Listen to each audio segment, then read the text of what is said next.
Құрметті қазақ елі, ассалаумағалейкум. Ағайын, құрылтайдың түр-түрін естігенмін, бірақ лесбиянкалардың құрылтайы өтеді дегенді естіп, төбе шашым тік тұрып, о тоба деп отырмын. Жалпы бұл лесбиянкалар дейді, жаңа феминисткалар дейді, бұның барлығы қазіргі таңда ағайын дерт.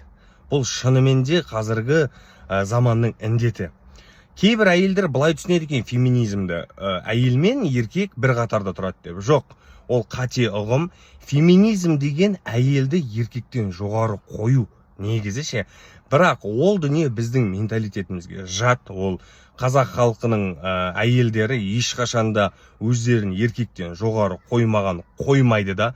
Ол бізге кіріп жатқан сол жаңағы шет мемлекеттердің, Европаның, ақштың пропагандасы ғой. Мен қанша күннен бері, қанша уақыттан бері пропагандаға алданбайық деп жүргенім, дәл осының бейнесі, осы пропаганда біздің елімізде лесбиянкалар, феминисткалар қаптап жатыр. Енді мынау лесбиянкалардың құрылтайы деген бұл енді барып тұрған сұмдық енді ағайын, сөздің ақиқатын айтайын, я. Бұлар былай деп жазып қойыпты, 7 мен 10 аралығында дейді, Алматы қаласында лесбиянкалардың үлкен құрылтайы өтеді дейді. Ей, сендердің естерің дұрыс па? Дәл осы уақытта қазақ халқы кәдімгідей АЭС-ті ойлап, болашақты ойлап шырылдап жүр, я.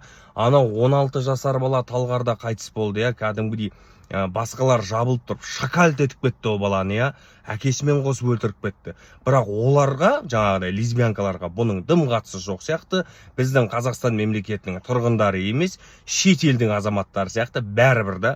Бұл не бассыздықтарың сендердің, а? Не бассыздықтарың? Лесбиянка боласың ба, басқа боласың ба, өзіңнің шаруаң. Бірақ үлкен қоғамға, үлкен бұқараға бұл нәрсені шығарып, жариялап тұрып, құрылтай болады келіңіздер деу, бұл бассыздық деп ойлаймын.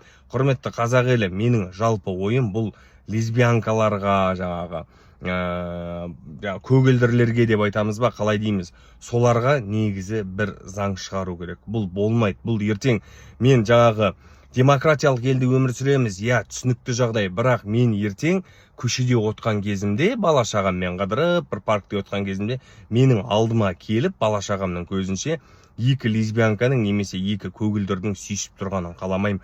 Ондай дүниені негізі қазақтың ешқандай ер азаматы өзінің бала шағасының көргенін қаламайды деп ойлаймын. Сондықтан естеріңізді жиыңыздар. Өтініш сіздерден, естеріңізді жиыңыздар. Құрметті жоғарыда отқан атқамінер ағалар, ондайларға бір арнап бір заң шығарыңыздар. Бұл енді құрылтай өткізу деген, бұл енді шынымен де басқа шығу деп білем.